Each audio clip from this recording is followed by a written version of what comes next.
No news only views. आज हम बात करने आए हैं एक ऐसे नेता से जो ज़मीन से जुड़े हैं और छात्र राजनीति से सक्रिय राजनीति तक का एक लंबा सफ़र किया है। पूर्व कैबिनेट मंत्री लखन घनघोरी। युवाओं के बीच में इनकी एक अपनी पहचान है और क्षेत्र में भी हर तबके के लोग इनके पास आकर अपनी बात सहजता से कह लेते हैं और ये बहुत सरल सहज है। लखन भाई, हम आपका स्वागत करते हैं अपने चैनल में। बात आप। और जैसा कि हमने आपको बताया कि नो न्यूज़ ओनली व्यूज़, ये हमने चैनल शुरू किया है यूट्यूब पर। हम्म। तो सबसे बड़ी चीज़ जिस मुद्दे पे हम बात करने आते हैं, अभी एक प्रधानमंत्री एक्सीलेंस कॉलेज महाकौशल बनाया गया। उसके बारे में जैसा कि एक प्रोफेसर से बात हुई, उन्होंने कहा वहाँ पे फैकल्टीज़ नहीं है, वहाँ पे सुविधाएं नहीं हैं और वो बी ग्रेड कॉलेज है। तो आपको क्या लगता है कि इस तरीके के प्रयोग होने से शिक्षा के क्षेत्र में क्या विकास होगा? महाकुशल आर्ट्स कॉलेज को पहले भी कभी मॉडल कॉलेज के रूप में, कभी आदर्श कॉलेज के रूप में और कभी ऑटोनॉमस कॉलेज के रूप में पहले भी कई प्रयोग हुए। सरकारें जिनकी भी आती हैं वो उत्कृष्ट महाविद्यालय बनाने के दिशा में काम करते हैं। यहाँ तक तो समझ में आता है कि एक बहुत सुविधा संपन्न कॉलेज बना दें और सरकार जिसको संचालित करे। यहाँ बड़ी विचित्र स्थिति है। एक्सीलेंस किस संदर्भ में, ये समझ से परे है। सबसे बड़ी चीज़ है कि जब रॉबर्टसन कॉलेज, सबसे पुराना कॉलेज कहलाता है शहर का रॉबर्टसन कॉलेज, और सबसे अच्छा कॉलेज माना गया जिसकी साख न केवल मध्य प्रदेश में मतलब देश के हर कोने में। रॉबर्टसन कॉलेज को दो भागों में किया गया था, साइंस फैकल्टी अलग, आर्ट्स फैकल्टी अलग।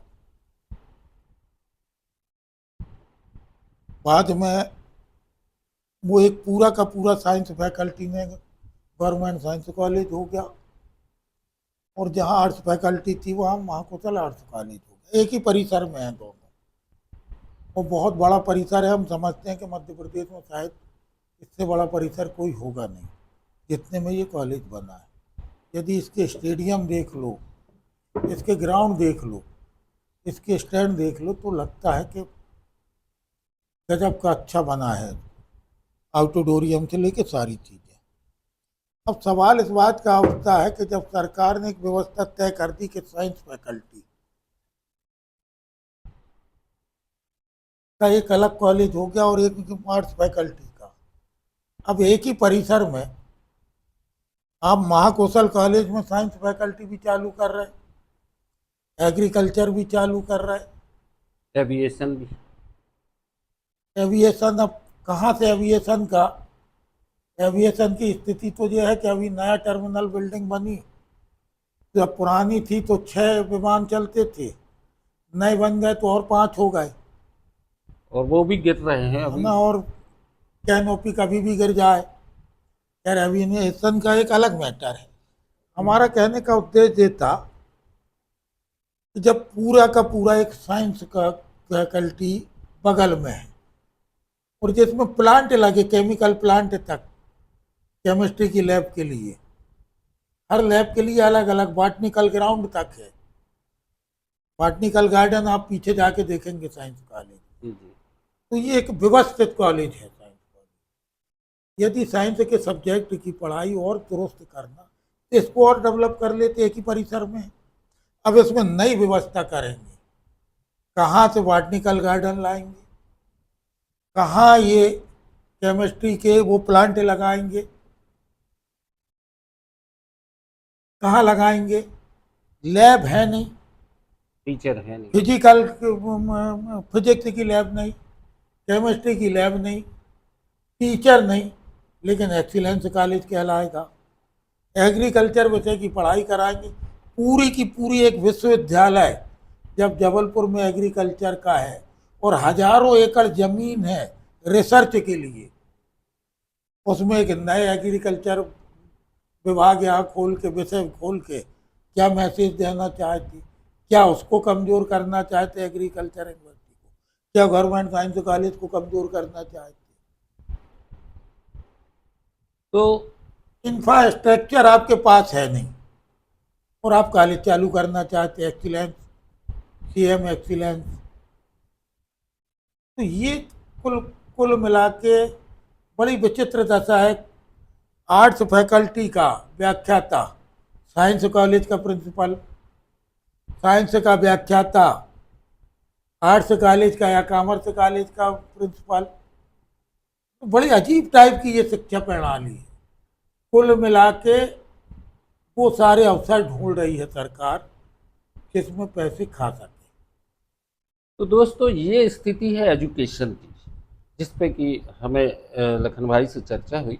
और हम आपको बता दें कि आर्ट्स का व्याख्याता साइंस और साइंस का व्याख्याता कॉमर्स पढ़ाने लगे तो उस देश के एजुकेशन की स्थिति क्या होगी, इस पर विचार करने की ज़रूरत है।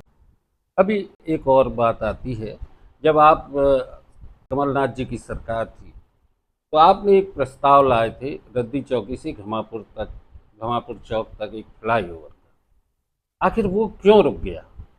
ये हमने अभी विधानसभा में भी, इस बार की विधानसभा में एक तारांकित प्रश्न लगाया था। किसी कारणवश वो अतारांकित हो गया। उसमें जवाब था कि ऐसा कोई, मेरा प्रश्न था कि ये प्रस्ताव मध्य प्रदेश सरकार के पास कब आया और मध्य प्रदेश सरकार ने इसका प्राक्कलन बनाया कि नहीं बनाया, और ये किस स्थिति में है अभी। तो जवाब था कि हमारे पास ऐसा कोई प्रस्ताव नहीं आया, ना हमारे सरकार ने कोई प्राक्कलन बनाया। हमने सदन में खड़े होके इस बात को उठाया और हमने तारीख के लेटर दिए ईएनसी भोपाल के ऑफिस से, सेतु निगम जबलपुर के के पत्राचार, पत्र की कॉपी और वो मैप प्राक्कलन का, एस्टीमेट का, सब कि ये 2020 में जबलपुर से आके ईएनसी ऑफिस में है।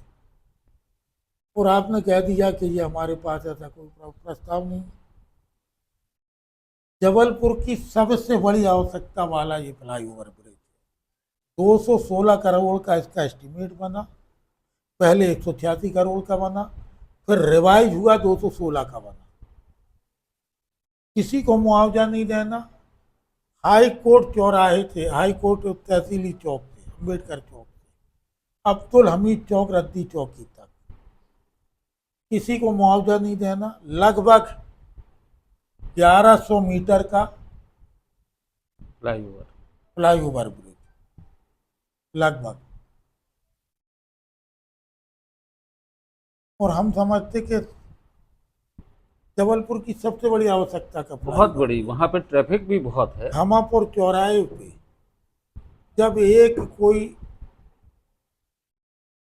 शव यात्रा होती है, निकलती है, जबलपुर के सबसे ज़्यादा आबादी को प्रभावित करने वाला शमशान घाट कहलाता है, करिया पाता। और लोगों को जाना घामापुर चौराहे से। घामापुर चौराहे से जब कोई शव यात्रा निकलती तो घंटे 2 घंटे का जाम हो जाता है। वो रोड एडवोकेट्स के लिए हाई कोर्ट की है। उसके अपन आगे बढ़े तो मंडी मदार टेकरी में 70% मुस्लिम आबादी को प्रभावित करने वाला कब्रिस्तान, 70% आबादी। जब कोई एक मैयत निकलती तो 2-2, 3-3 घंटे का जाम होता है। जो बहुत अति आवश्यक काम से जाते हैं लोग, मान लें आधार ताल का कोई एडवोकेट है और उसका हाई कोर्ट में केस है, तो पता चला नंबर निकल जाए उसके पहुंचते। तो ये सबकी आवश्यकता अभी शहर में जितने बने हो सकता है ज़रूरत उनकी भी ज़्यादा हो, लेकिन सबसे ज़्यादा जरूरी ये था।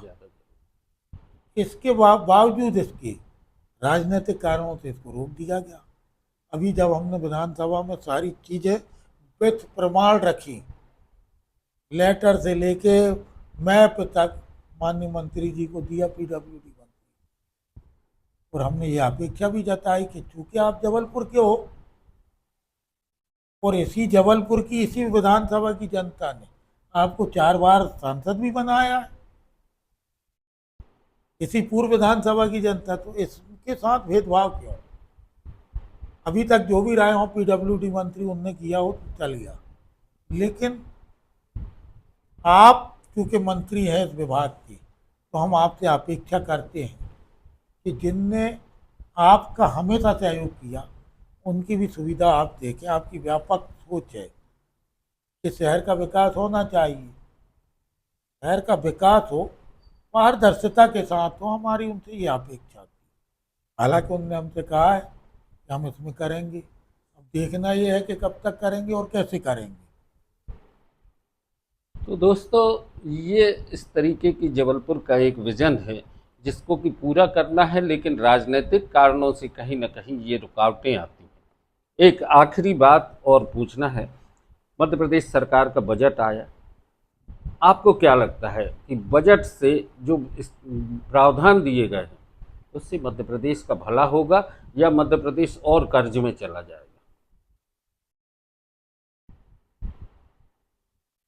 4,41,000 करोड़ का कर्ज है। 4,41,000, मतलब हर व्यक्ति मध्य प्रदेश का छोटा सा बच्चा भी हो जो आज पैदा होगा, पैदा होते ही से 55,000 का कर्जदार हो जाएगा,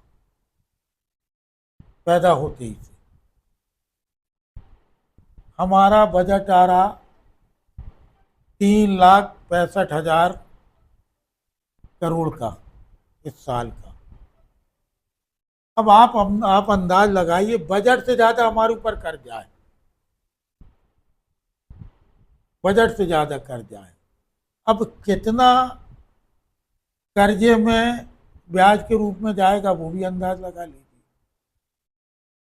सरकार के पास जब पैसे की कमी हो तो खर्च कम करना चाहिए, जब पैसा कम हो तो खर्चा कम करो भैया, और जब अकल ना हो तो चर्चा कम करो। तो इनने सदन में बजट पे जो चर्चा करना थी उससे भागे, जल्दी खत्म कर दिया, क्योंकि साफ है पैसा भी नहीं है और अफसर भी ढूंढना है। तर्क क्या देंगे? ये प्रमाणिक है सारी चीजें। 4,41,000 करोड़ का कर्जा और 3,65,000 करोड़ का बजट, ये बिल्कुल स्पष्ट है। और बजट में भी बड़ी विचित्र टाइप की बातें हैं। एक तरफ सरकार कहती है कि हमने 2,31,00,000 लोगों को बहुआयामी गरीबी से बाहर निकाला, एक तरफ कहती है उसी बजट में, और उसी बजट में ये कहती है कि हम 5 करोड़ लोगों को फ्री खाद्यान्न उत्पन्न करा रहे हैं, 5 का उपलब्ध करा रहे हैं 5 करोड़ लोगों को। प्रदेश की आबादी ही 7 करोड़ है, तो क्या 7 के 7 करोड़ लोग फ्री राशन ले रहे, जिसको मोहन यादव जी फोकट का कहते थे? तो बजट में ऐसी कई बड़ी विचित्र बातें, इसलिए चर्चा से सरकार भागी। तो दोस्तों, ये बेबाक और बेखौफ बातचीत नो न्यूज़ ओनली व्यूज़ पर हमेशा हम करते रहेंगे और हमारे साथ होंगे जनप्रतिनिधि। धन्यवाद, नमस्कार।